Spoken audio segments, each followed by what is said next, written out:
o que Deus espera de nós, irmãos, é de que nós vamos ter uma disposição de ir mais além, de conhecer as Escrituras. Eu leio a Bíblia desde 74, a maioria do pessoal aqui nem estava vivo. Eu li a primeira vez a Bíblia quando eu tinha 14 anos.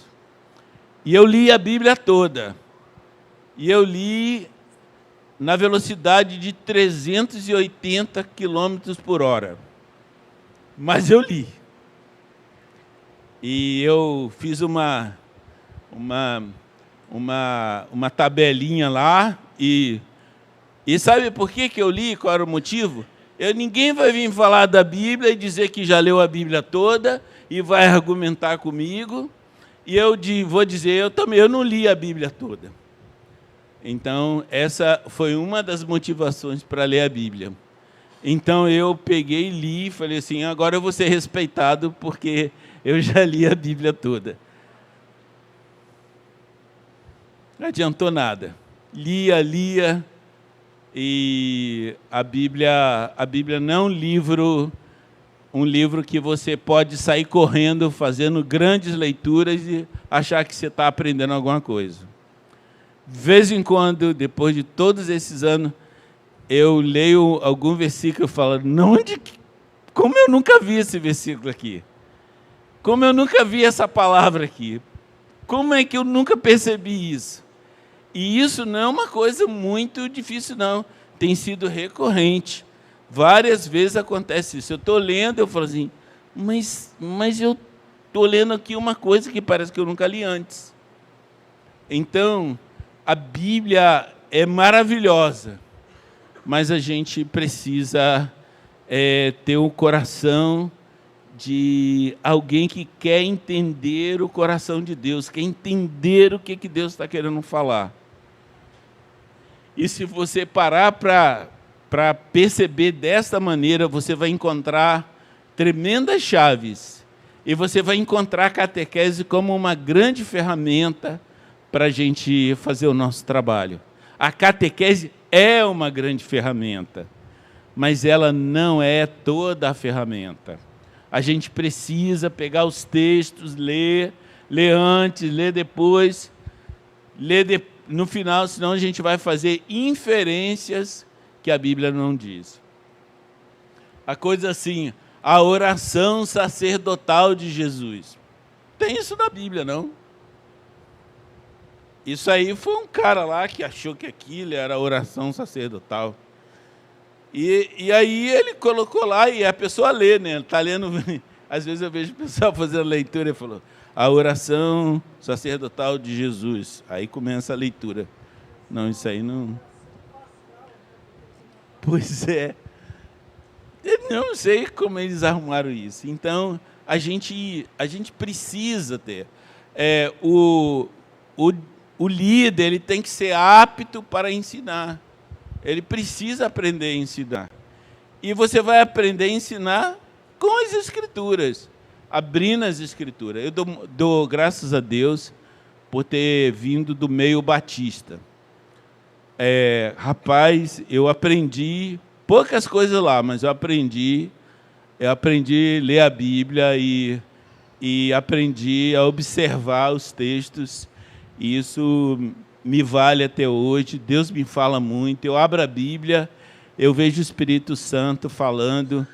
E isso tem sido uma bênção para vocês e para mim também. Então, as Escrituras é maravilhosa e a gente olha assim, meu Deus, tantos detalhes maravilhosos. Então, cuidado com o reducionismo. Cuidado quando você pega um texto, mas você não leu o que está anterior, nem o posterior. Presta atenção. E aí, daqui a pouco, você fica lá, vamos lá, papagaio, bababá, bababá. E cadê? Ninguém nunca parou para entender cada parte daquilo. Por favor. Gente, eu estou falando aqui, eu posso falar com discipuladores assim. Porque, na verdade, vocês precisam evitar essa turma papagaio que pega o negócio, mas não quer ler. Vamos lá, fazer pergunta, pegar um dicionário, olhar de novo. Gente, tem gente aqui que tem pouca leitura. Tem gente que não sabe. Quer ver uma pergunta? Quem aqui sabe a palavra voragem?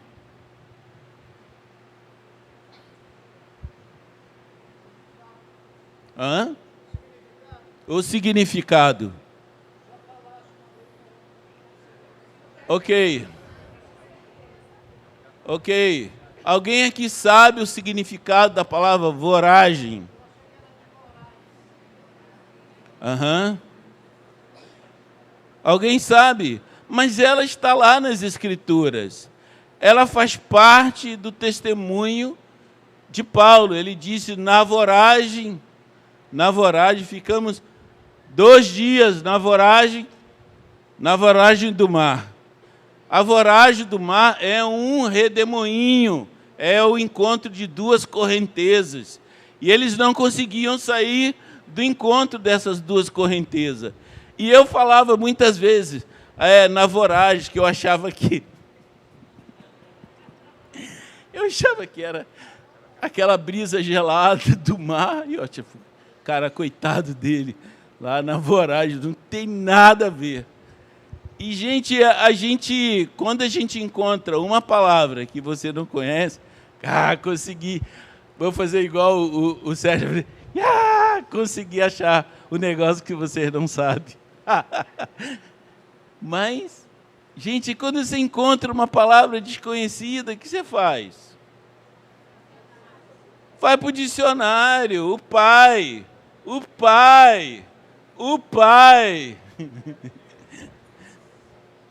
pai está lá, falando lá, quer te ajudar. Então, às vezes a pessoa que ela é reducionista, ela pega assim, ela não quer respeitar o que Deus está falando, ela quer dizer o que ela quer dizer. Então, por favor. E o que um discipulador dá para o seu discípulo, ele tem que dar a palavra. E ele tem que estar falando, eu vou dar a palavra.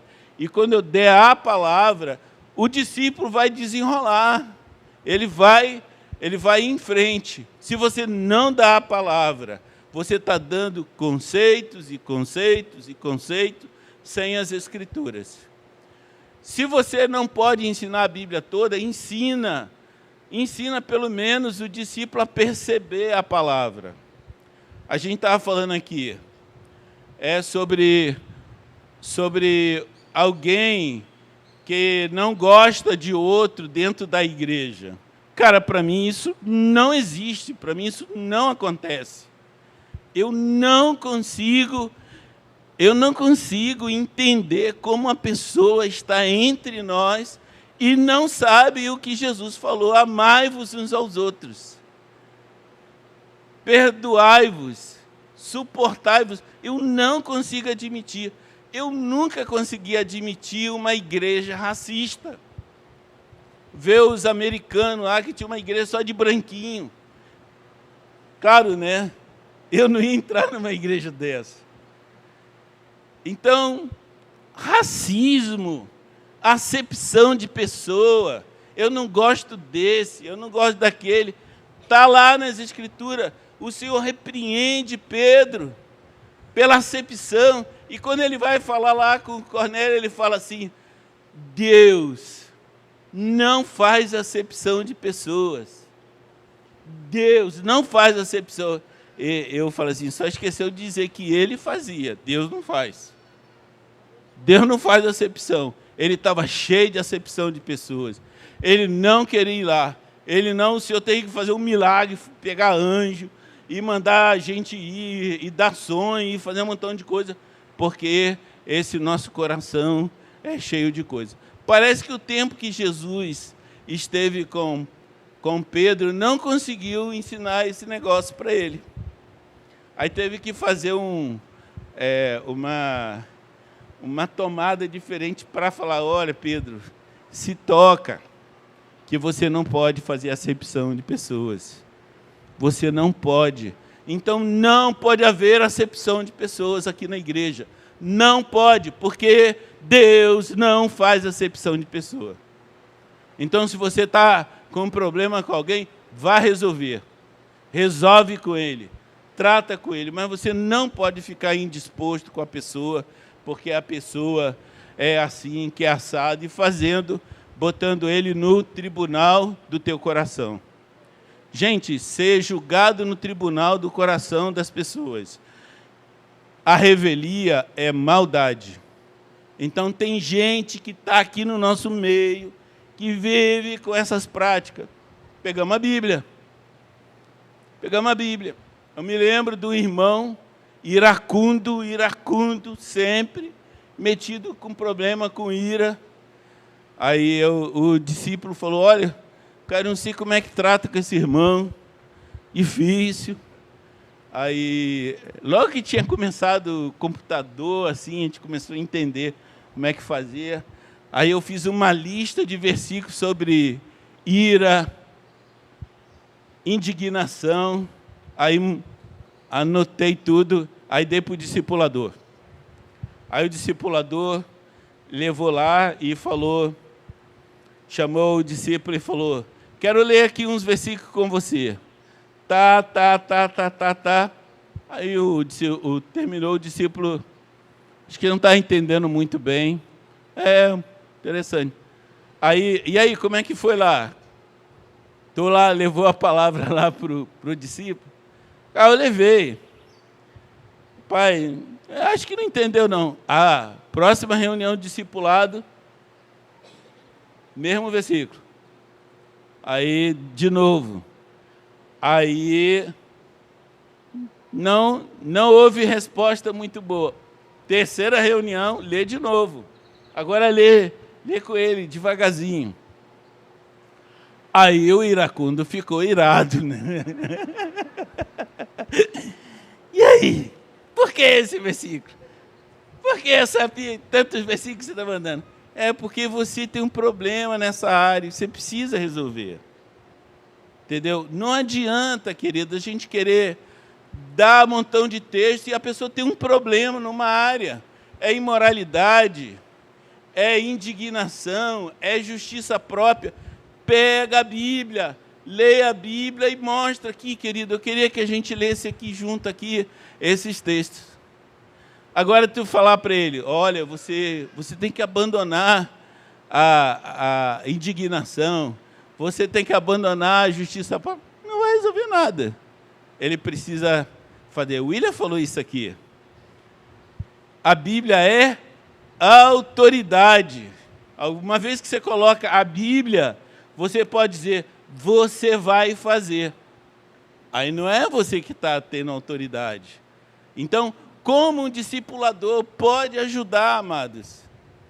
Como um discipulador que conhece as Escrituras pode ajudar. E se você precisar de uma ajuda para falar de um assunto, pode ligar para mim, eu mando para você os textos. Mas você precisa ir lá e falar, velho, tu está com um problema, nós vamos resolver esse problema.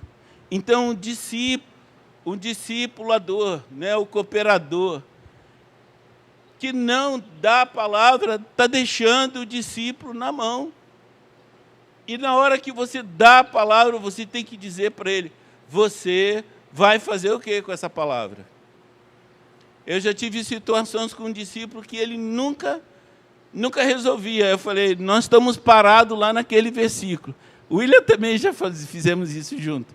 Você está parado ainda lá naquele negócio. Eu falei, não, por que a gente não vai para frente? Porque eu não estou vendo você mudar. Eu não estou vendo você resolver esse problema. Nós não vamos pular isso aqui.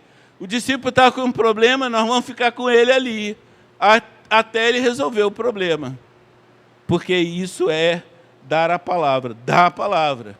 E outra vez, cara, olha, esse procedimento seu aí não dá.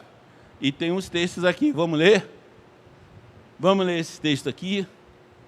Ah, não, mas eu não estudei teologia, eu não conheço. Gente, eu tenho ensinado os discípulos que andam comigo, a fazer chave bíblica. Faça a sua chave bíblica. Faça a sua chave bíblica sobre disciplina de filho. Tem lá. E a chave bíblica é feita no quê? Você pega o versículo que você sempre lembra e coloca todos os versículos que você não lembra. Ali. Quem faz anotação, você chega lá no versículo e coloca versículo tal, versículo tal, versículo tal. Estão ligados a esse versículo. Aí na hora que você vai tratar o discípulo, você pega aquela chave bíblica e lê. Somente lê a Bíblia. Lê a Bíblia para as pessoas. Lê a Bíblia para o seu discípulo. Você precisa ler a Bíblia. Ok? Você precisa ler a Bíblia para o discípulo. O discípulo precisa ouvir as Escrituras. E você fica blá, blá, blá, blá, blá, e você não vai ajudar. Então, amem as Escrituras. Amem usar essa ferramenta. A palavra de Deus é maravilhosa. Jesus ele nos mostra aqui em João 17, sermão sacerdotal de Jesus. Vamos lá, João 17, 6, 8, 14 e 17. Vemos lá. Manifestei o teu nome aos homens que me deste no mundo, e eles têm guardado a tua palavra. Jesus fala, eles têm guardado a tua palavra, porque eu lhes tenho transmitido as palavras que me destes, e eles as receberam. Aqui o obreiro excelente, dando a palavra, eles têm guardado a tua palavra, porque eu lhes tenho transmitido as palavras que me deste, e eles as receberam. Eu lhes tenho dado a tua palavra, santifica-os na verdade, a tua palavra é a verdade. Então, Mateus 28, 18 a 20, Jesus fala claramente sobre o ensino. Ele fala, ensinando-os a guardar todas as coisas que eu vos tenho ordenado. Gente, vou falar uma coisa que eu acho uma injustiça. É injusto você cobrar de alguém uma coisa que você não ensinou.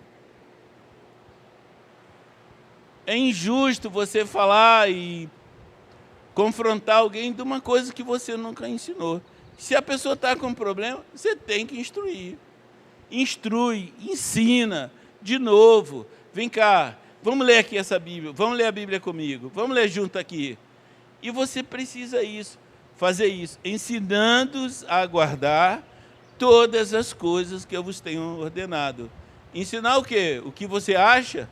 O que você acha muito bonito? O que você acha que vale a pena? Essa semana nós teve um grupo caseiro lá e o Fabrício teve a oportunidade de dar o testemunho dele lá. E ele falou um negócio que realmente bastante interessante.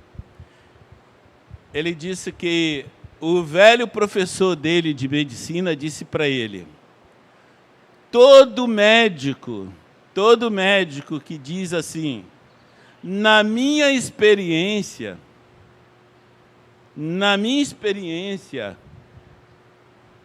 não confie nele. Porque um médico não pode confiar na sua experiência.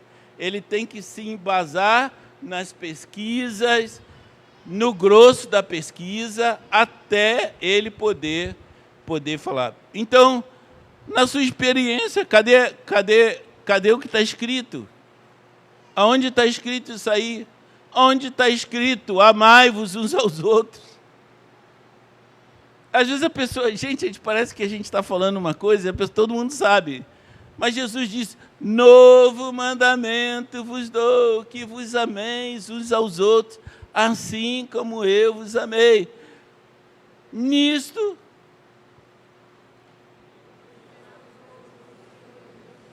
De quê, gente? Se tiver desamor uns pelos outros. E aí, como é que é amar? Amar o inimigo, amar... Não ama nem os irmãos, como é que tu vai amar o inimigo? Você está despreparado para ir para a guerra. Temos que amar. Ah, tem um problema. Ai, tá perdoado. A Dani chegou aqui e falou, estava conversando cada mais, e falou, por que tu não ama? Por que tu não perdoa? Tá tudo tranquilo. Então a gente tem uma dificuldade de perdoar, mas temos uma necessidade de receber perdão. Então é porque a gente não tem usado as Escrituras. Usa as Escrituras, pega a Bíblia. Teu conselho, nada, gente. Vai no teu conselho, não. Vamos aqui para a Bíblia aqui. Lê aí para mim aí. Vamos ler de novo. Outra vez. Não entendeu? Eu vou ler. Semana que vem eu volto aqui para ler de novo. Ah, não. Por exemplo, tem lá aquele discípulo lá que tem problema com ansiedade. Qual é a resposta para ele? É um mandamento de Jesus. Não andeis ansioso por coisa alguma. Vai obedecer? Ah, mas eu estou com não sei o quê, porque não sei o quê. Ah, rapaz, a Bíblia diz, não andeis ansioso por coisa alguma. Não vos inquieteis pelo dia da manhã. Fala para ele, todo dia encontrou o cara, tu já fala com ele o versículo. Lembra, vamos lá, onde está escrito mesmo? Aí, vamos lá, abre aí a tua Bíblia. Porque isso que é dar a palavra. É você pegar a Bíblia e falar, esse aqui é o mandamento do Senhor. Ele falou, para você não andar, e você não vai andar mesmo. Essa semana, eu estava falando o finalzinho do capítulo 3 de Mateus. Interessante. Olha aí o que está escrito aí. Assim, eu ando com a Bíblia assim, eu vou vendo... o capítulo 4 de Mateus é o quê? É a tentação. Então, o finalzinho do 3, percorria Jesus. Alguém pode ler?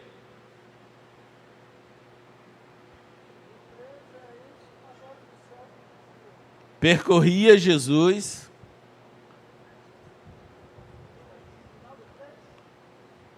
Do final do 3. Meu Deus, vou ter que abrir a Bíblia aí. Eu sei que está atrás do 4.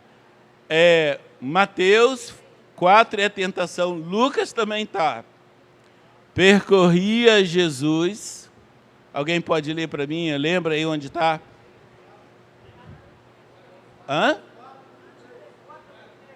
4:23. Então, vamos lá. Lê aí. Percorria Jesus.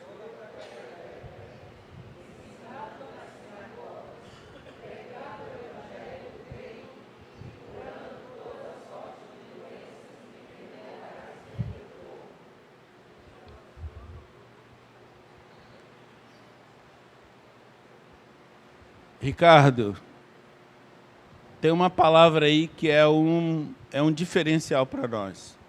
Qual é a palavra? Todas as enfermidades. Então, eu estou com síndrome de... Um montão de síndrome que tem aí. Síndrome para cá, síndrome para lá. Aí você fala, eu tenho uma síndrome, eu tenho um TDAH. Eu sou autista. Aliás, eu sou bem autista. Ah, eu tenho isso. Gente, e as pessoas, elas se organizam e pensam como um autista, e ela vai só manifestar autismo. Ela vai falar, eu tenho esse problema, eu sou bipolar, eu sou isso. Gente, o que está escrito aí? Que Jesus curava todas as enfermidades. Ele curava os lunáticos. Você sabe o que é um lunático? É um cara que todo dia está numa lua, né? Hoje a lua é cheia. Amanhã é lua minguante. E depois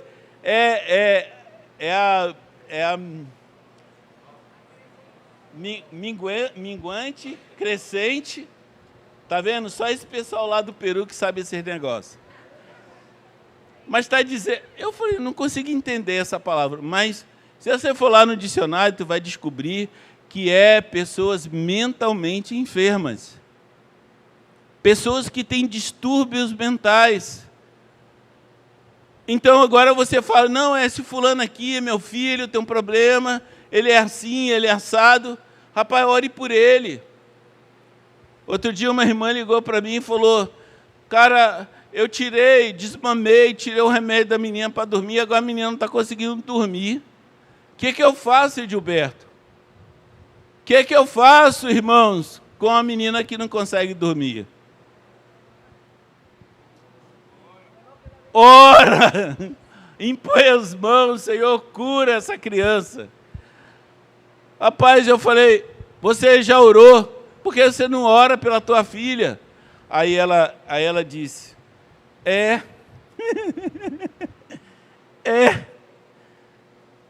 Porque Deus continua curando, gente. Nós fomos curados. Cara, eu acho legal conversar com o Ricardo, com o Mateus, com o Fabrício. O Fabrício está todo dia, cada vez mais, crendo nos milagres do Senhor. Ele fala, Edilberto, eu não sei como é que acontece isso na igreja. Uma menina está muito mal, do outro dia está de alta. Ué, Deus cura. A Patrícia apareceu dois tumores lá nela. Ele viu, a Patrícia ficou 30 dias no hospital, porque o médico viu primeiro que ela tinha 2 tumores lá. Ele viu, não é uma coisa assim. Não é que ele viu, ele falou, tá lá, eu vi, estava lá na tomografia. E aí ele foi olhar de novo. Ele falou, Edilberto, pede a igreja para orar aqui. Aí quando eles foram orar de novo, acabou. Desapareceu. É verdade, Ricardo? Cara, se falar, não, isso aí não foi assim não, Edilberto está falando demais. Cara, eu não sei, cara. Eu preciso de crer num Deus assim, que faz milagre. E a palavra dele diz que todas as enfermidades Jesus curava. Então é todas, então eu estou nessa. E escreve isso aí, fala, na minha Bíblia diz que Deus cura todas as enfermidades. Então, dê a palavra. Dê a palavra, querido. Dá a palavra para o seu discípulo. Não deixa o coitado lá sem a palavra. Você não pode deixar o teu discípulo sem a palavra.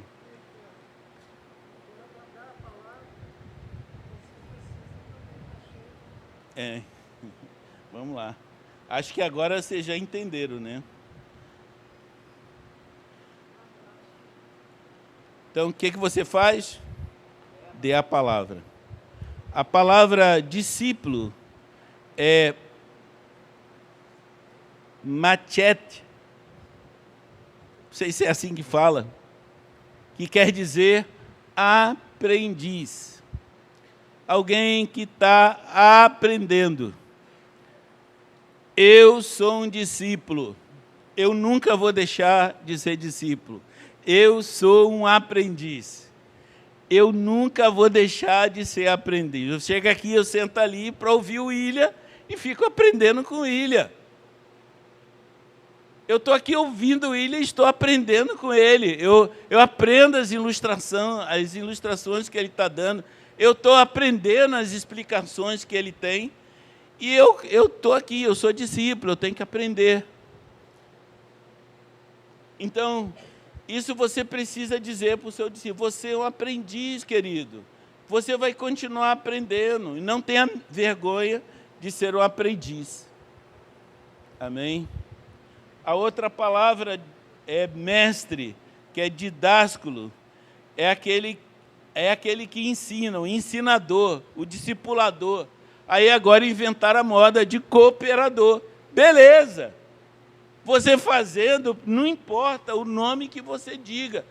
É que faça o negócio, cuide do seu discípulo, ensina o seu discípulo. Rapaz, não sei, eu sei de uma coisa, gente, que esse negócio tem algumas palavras que vêm só para confundir a gente, para a gente ficar mais assim, mais bonito, fala direito, e depois a gente até perde o lugar que a gente tem de fazer a diferença, sendo um ensinador. Você é um ensinador, então tu tem que ensinar. Você tem que ensinar. O discípulo precisa ser ensinado, ensinando-os a guardar todas as coisas. Então, quem é que vai ensinar? É você. Aí, não, leva lá para o William ensinar. Não tem graça. É você que tem que ensinar. É você que tem que aprender a ensinar. É você que tem que buscar a palavra. É você. Não é outro. Então, cooperador. Gente, vocês sabem que a baleia está em extinção. E a vaca não. Sabe por quê? Sabe por quê que a baleia está em extinção e a vaca não? Porque a baleia não tem dono, ninguém cuida dela. Ela está no oceano. E aí, quem quiser pode matar e levar para sua casa. Se não quiser, deixa lá. A vaca é do seu Zé, ele só tem 2 vacas, então ele tem que cuidar da vaca. Então nós temos que cuidar desse discípulo. Não fica aí com o nome de discípulo e fica sem cuidar, não. Tu tem que cuidar, tu tem que ensinar. Tu tem que preparar o que você vai ensinar, dá para ele precisa da tua ajuda. É igual, Bárbara, você parar de dar o leite materno para o seu neném. Ela precisa de você. Mas vai demorar muito, esse camarada é muito trabalhoso. Gente, você deu trabalho para o outro, agora tenha trabalho e vai firme nesse trabalho que você tem que fazer. Você precisa realmente ter essa disposição. O que vai edificar o discípulo é a palavra de Deus. Não é a sua palavra. O que vai edificar o discípulo é a palavra de Deus, não a sua palavra.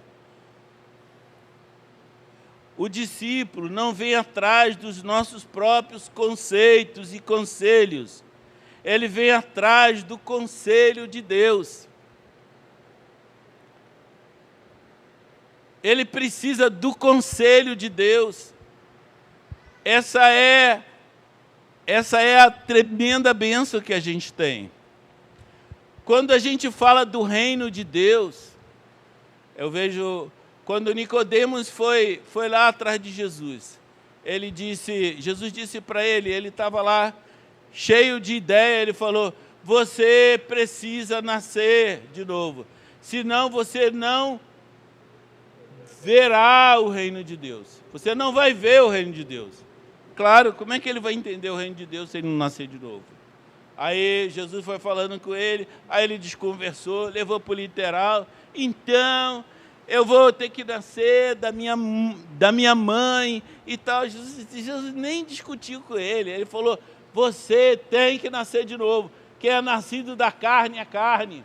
Quem é nascido do Espírito é Espírito. Jesus não prestou atenção no que ele estava falando. E ele falou, Jesus chega e fala, se você não nascer de novo, você não pode entrar no reino de Deus. Então não pode ver o reino de Deus e também não pode entrar. Importa-vos nascer de novo. Então é o que a Bíblia fala. Eu não sei como é que a gente fala.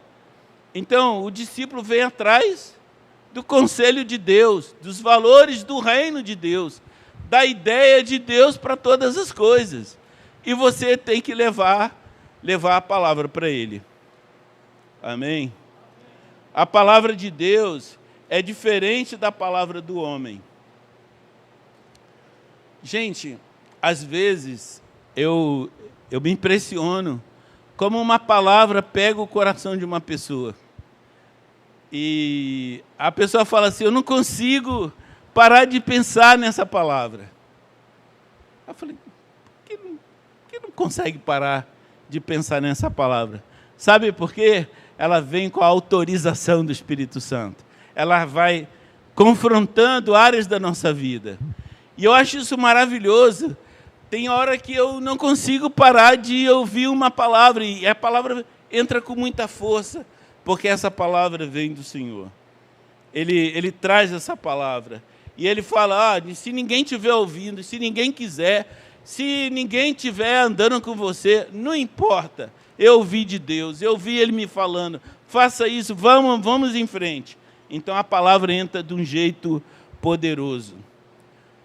Lá em Atos 19, 18, 19 e 20, disse que depois deles terem confessado os seus próprios pecados, depois eles queimaram tudo que era, restituíram, queimaram tudo que eles tinham.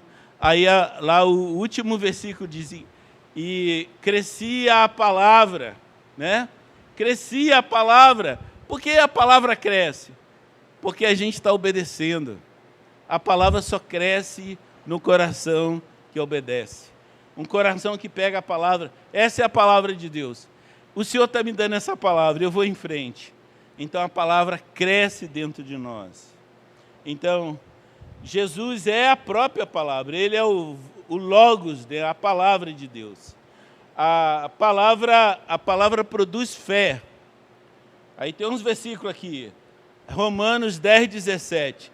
Assim, a fé vem pela pregação, e a pregação pela palavra de Cristo. A fé vem pela pregação. Você sabe que a palavra prega,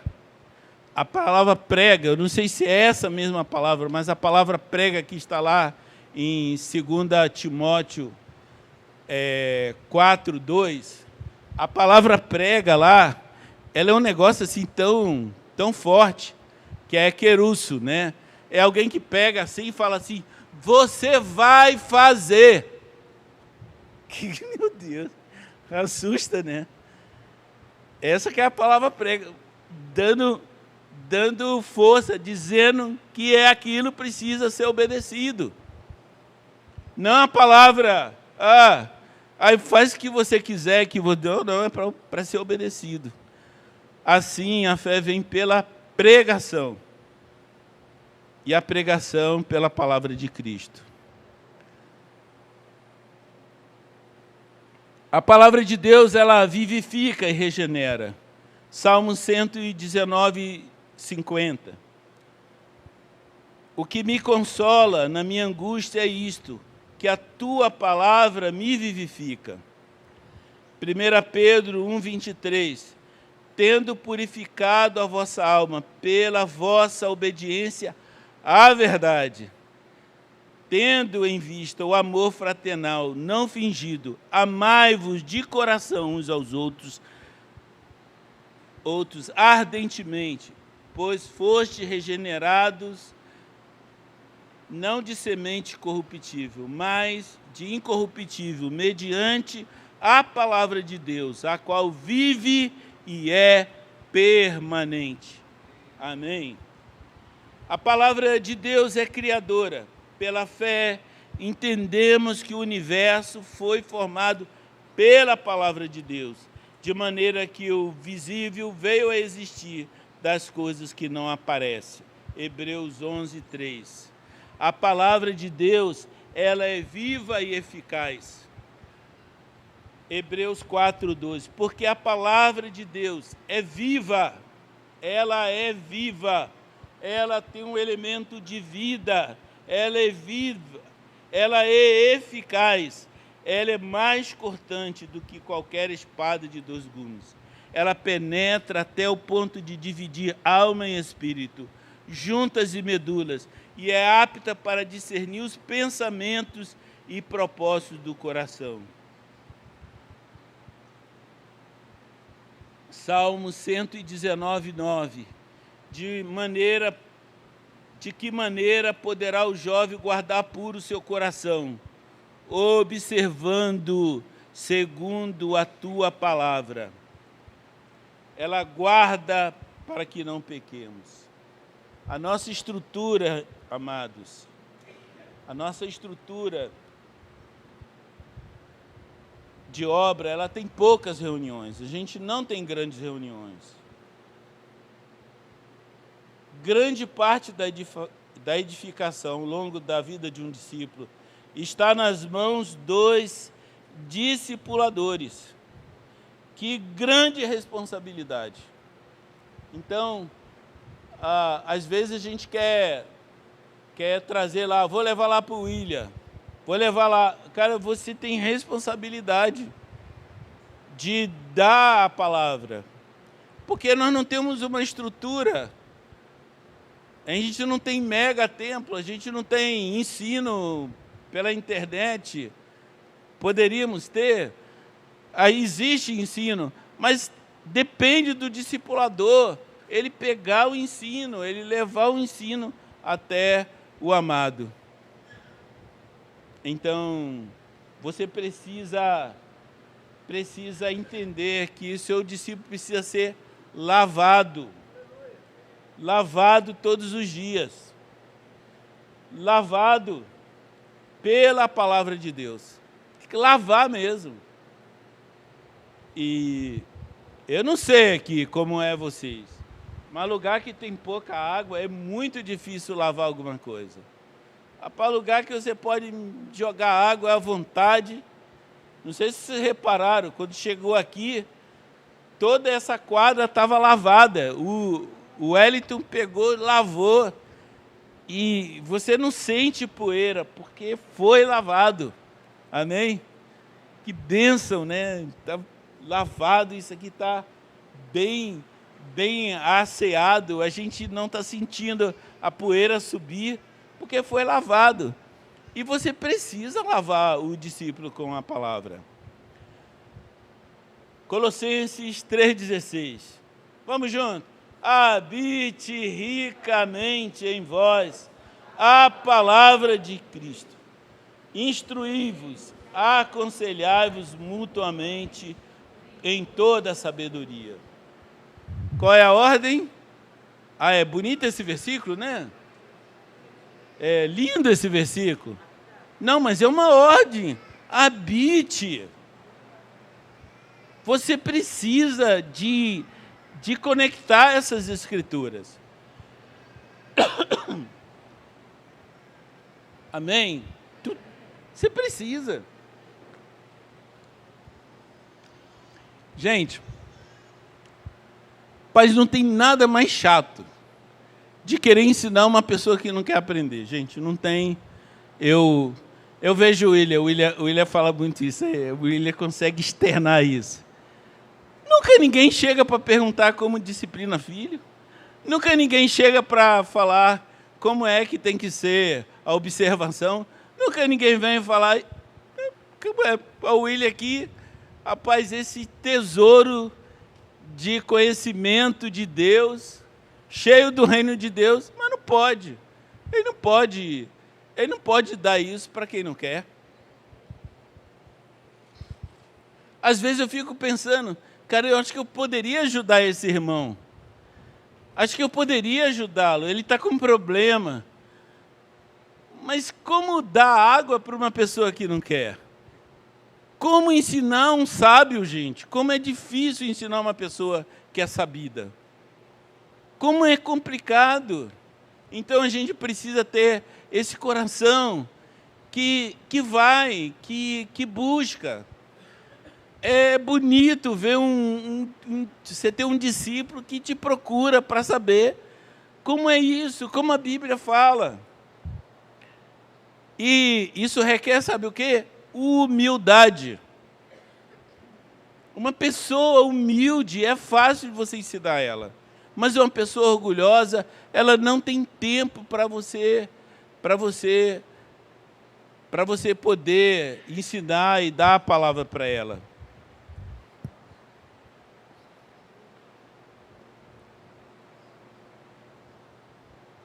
Colossenses, 2 Timóteo 3,16. Esse é um versículo que eu amo, gosto demais. Toda a Escritura, vamos lá, toda a Escritura é inspirada por Deus, é útil para o... Então, cadê, gente? Cadê o ensino? Cadê a Bíblia para ensinar? Cadê o ensino? Busca, encontra. Está lá o discípulo com problema e você não tem esse coração humilde, essa capacidade simples de falar, puxa, eu preciso ensinar isso. Gastar um tempo, preparar um ensino e falar, cara, eu vou te falar aqui, nós já temos o nosso currículo de ensino, mas a gente tem necessidades que vai surgindo, a gente tem que ensinar. Para a repreensão, para a correção, para a educação na justiça, a fim de que o homem de Deus seja perfeito, e perfeitamente habilitado para toda boa obra. Conjuro-te perante Deus e Cristo Jesus, que há de julgar vivos e mortos pela manifestação e pelo seu reino. Prega a palavra, insta, quer seja oportuno, quer não, corrige, repreende, exorta com toda a longanimidade e doutrina. Aqui tá clarinho a questão do reducionismo. Está vendo aí na palavra aí? O reducionismo. 2 Timóteo 3,16. 3,16. Toda a Escritura é inspirada por Deus. Aí, 2 Timóteo 4,2. Conjuro-te.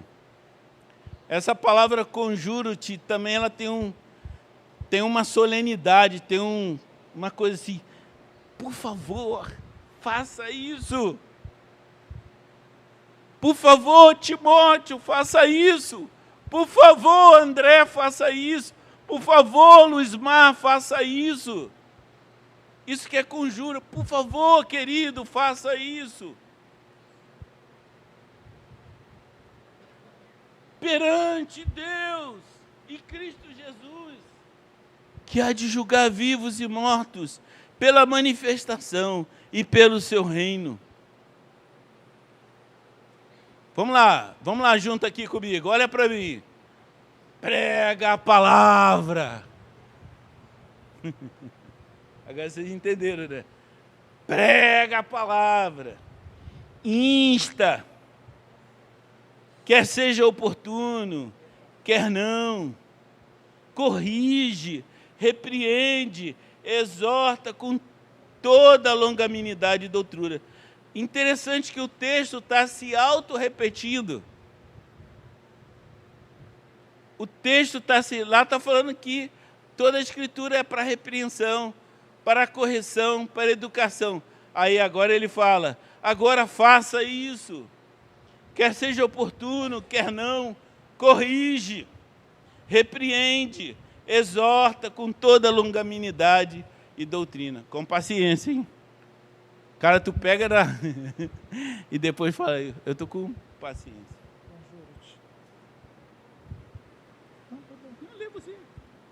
Conjuro-te. Na Bíblia, no significado bíblico, diz assim, ordeno-te, ou suplico-te, instantemente. É uma expressão usada para fazer um pedido que não se pode negar. Você não pode negar isso. Você não pode deixar de usar a palavra. Porque é a única chance.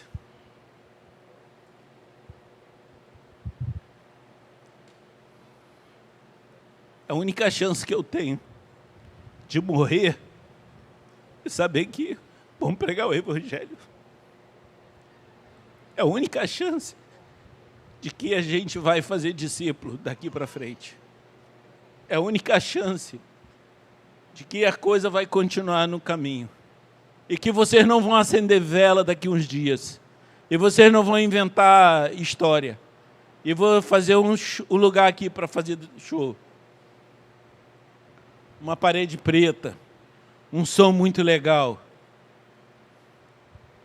O pessoal gosta de cantar muito, mas gosta de ler pouca Bíblia. Canta, canta, canta, canta. Mas cadê a Bíblia? Cadê a memorização? Cadê as chaves bíblicas? Cadê o material para fazer, para ajudar as pessoas? Fica inventando coisas aí, rodando na internet, procurando. Organiza a tua espada. Pega a tua espada, amola. Limpa o teu fuzil.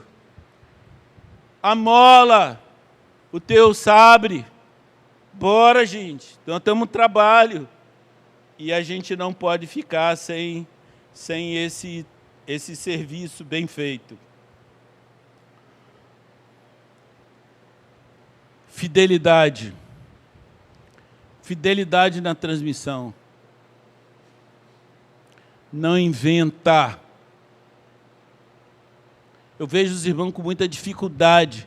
Uma palavra está rodando a igreja e uns irmãos resistem, não querem falar igualzinho. Pô, beleza. Tem aqueles que vivem sempre puxando o ensino para um lado, para o outro. Cara, fazer. 2 Timóteo 2:2. E o que da minha parte ouviste, através de muitas testemunhas, isso mesmo transmite a homens fiéis e também idôneos para instruir a outros.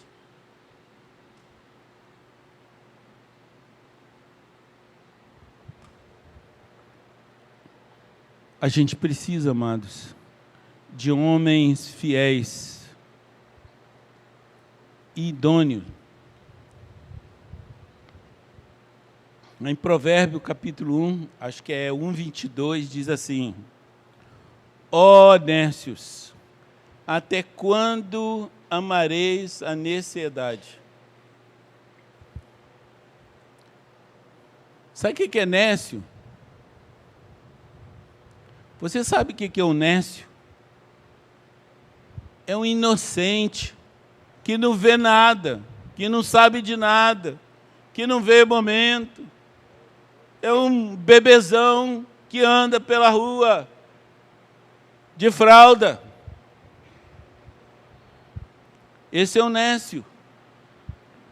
Mas ele fala lá, provérbio, até quando amareis essa inocência de ser inocentezinho? Há uma guerra lá fora, a confusão acontecendo. Nós precisamos de manter essa palavra intacta.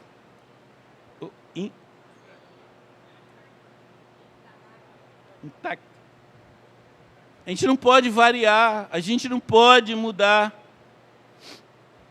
A gente tem que aprofundar, mas a gente não pode variar.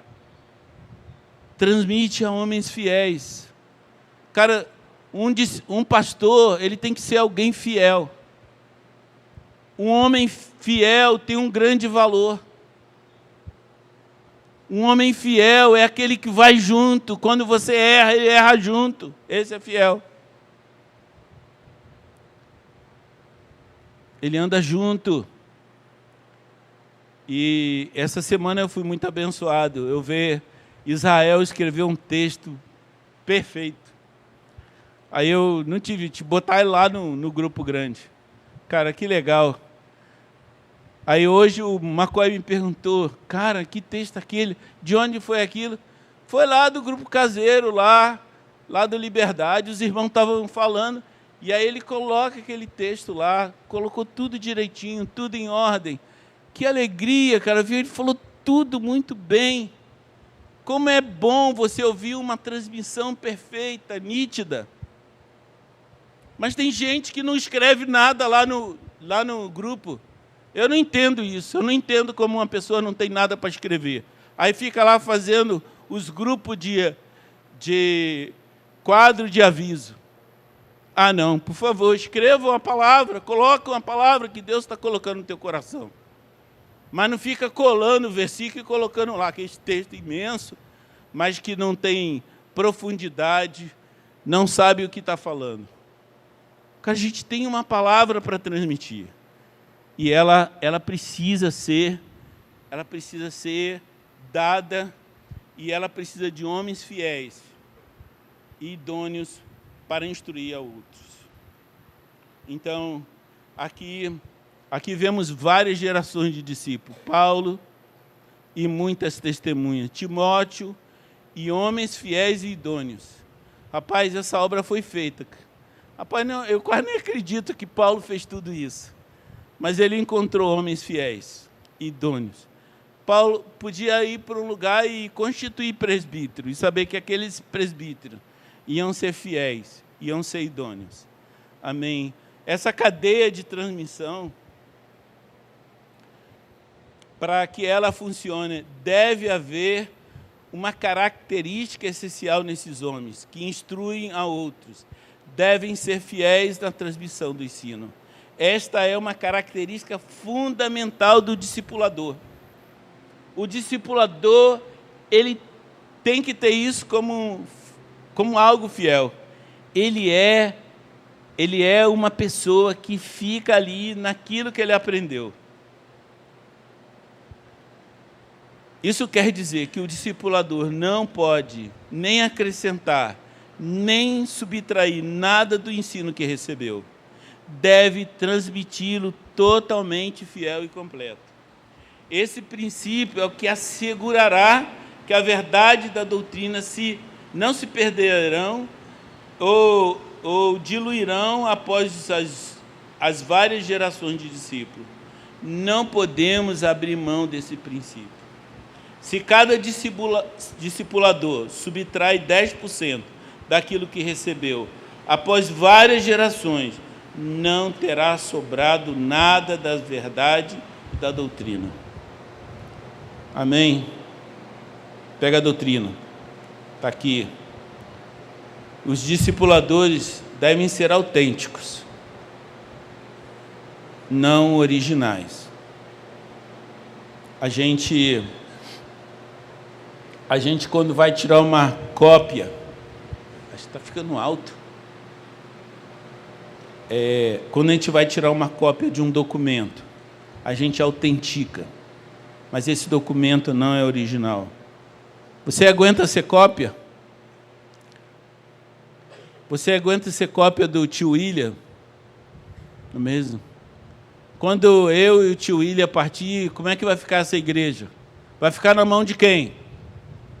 De alguém que ama ser cópia. Ah, não, mas falta de personalidade. Ah, eu não tenho mesmo. Eu acho legal quando as pessoas me confundem com o William. Falam, você que é o William? Cara, legal, cara.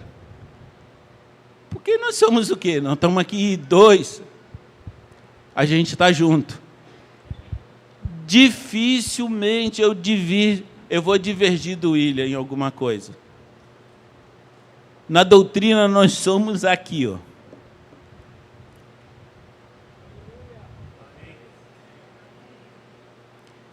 Você vê que eu e o William parece irmão gêmeo, né? Aquele irmão gêmeo lá, eu sou o baixinho e ele era o grandão, né? O Schwarzenegger, né? É muito diferente, nós temos personalidade diferente. Mas a gente anda junto, a gente aprendeu a ser fiel. Vocês também precisam ser fiéis. Pare de ser original. Vire uma cópia exata daquilo que você está aprendendo. Nós não precisamos de gente que queira fazer uma nova denominação. Por favor. A gente não tem nenhum problema de imitar nossos irmãos, os irmãos que nos ensinaram, de repetir seus ensinos. Não temos. Vou fechar aqui o William já falou sobre isso, mas a autoridade que vem do serviço. O William já falou, mas eu vou repetir um pouquinho.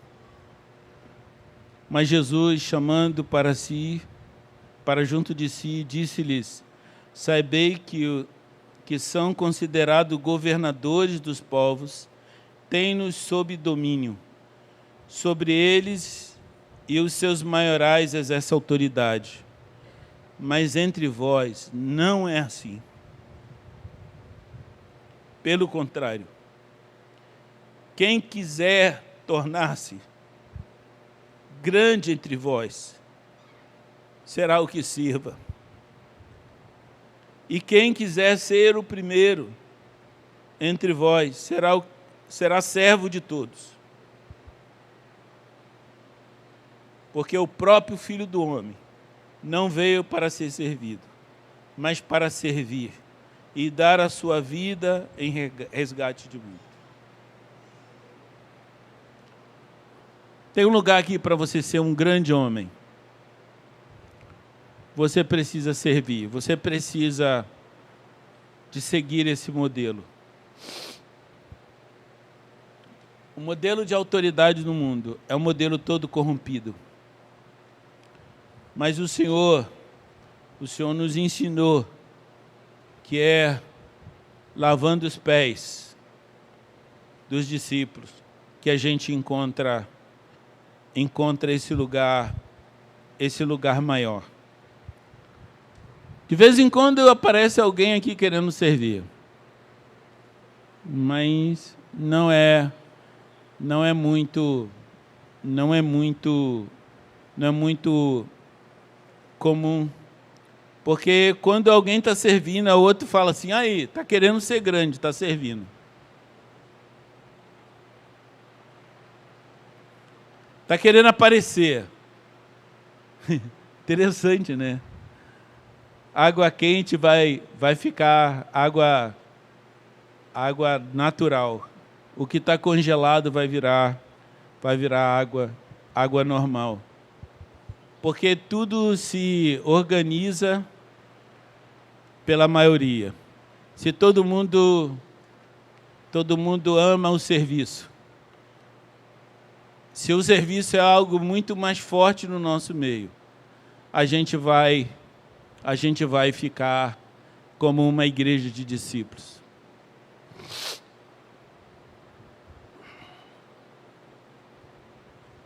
Vocês que chegaram agora, vocês não viraram massa. Vocês que chegaram agora, vocês não trabalharam.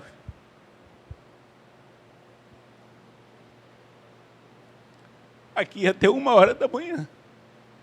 E os nossos meninos vieram para cá para arrumar isso que vocês veem agora.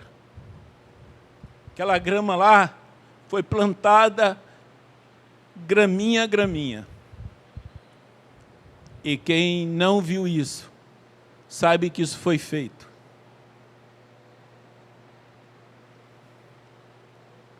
Porque um dia nós sonhamos que vocês iam chegar.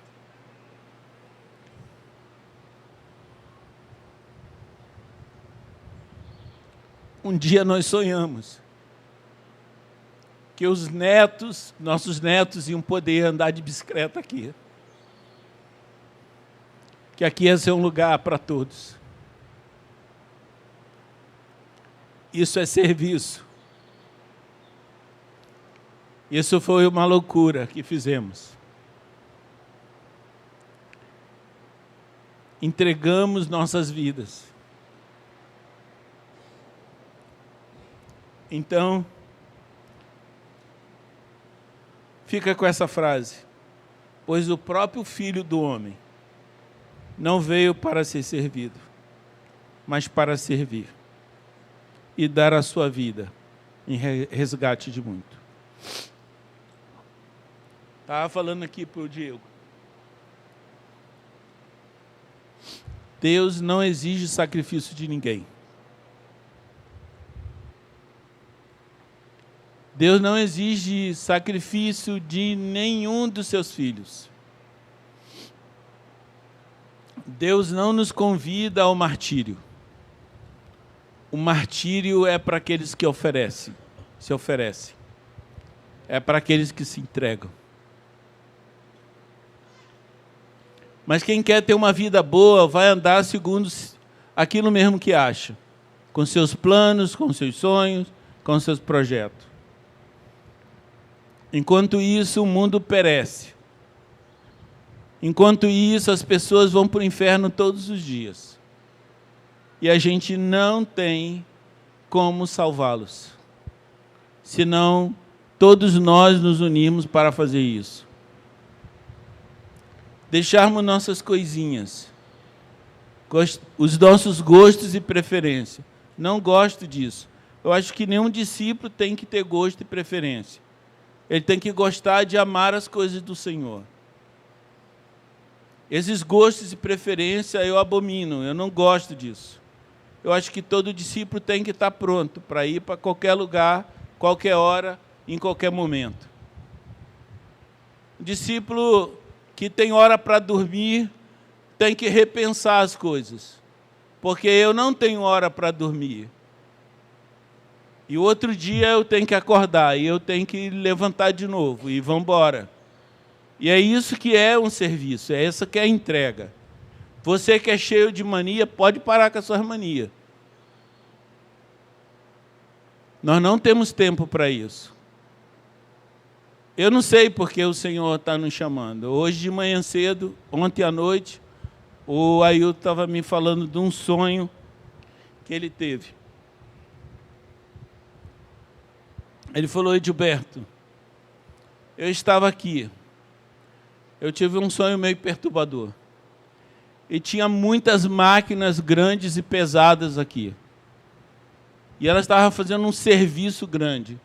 E tinha um daqueles negócios que é igual um martelo, que bate e faz furo grande. Eu falei, a gente não quer isso, mas a gente vai acabar indo para esse lugar, onde a gente tem que ter um lugar para poder receber mais pessoas. Se você parar para olhar esse lugar, se você é uma pessoa simétrica, você vai descobrir que aqui tem uma diferença nesse galpão.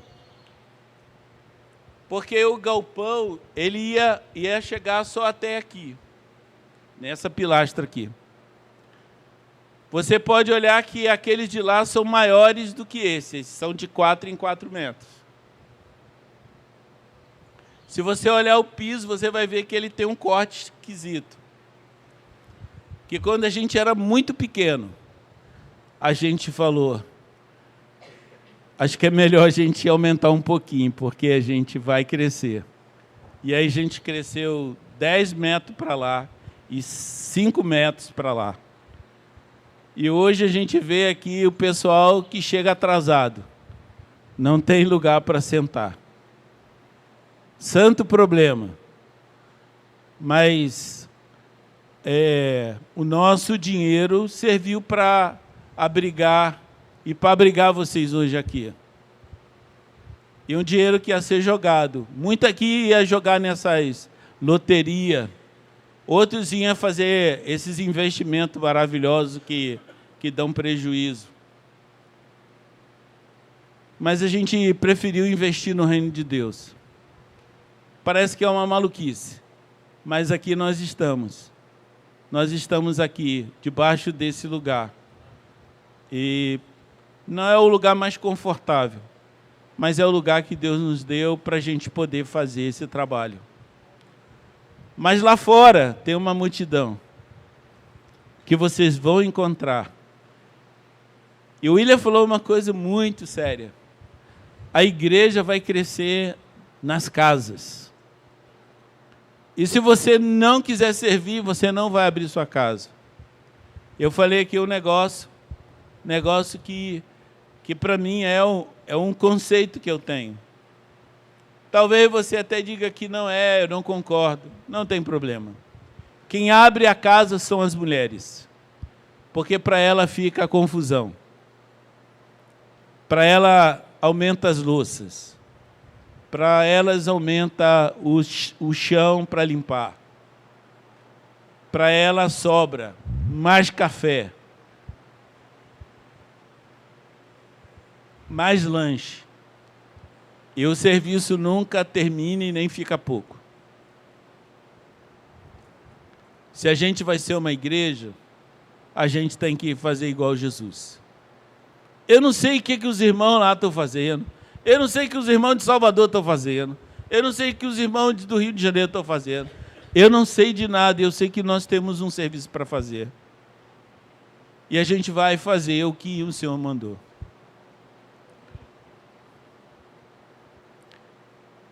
Agora, o meu tempo vai ficando menorzinho.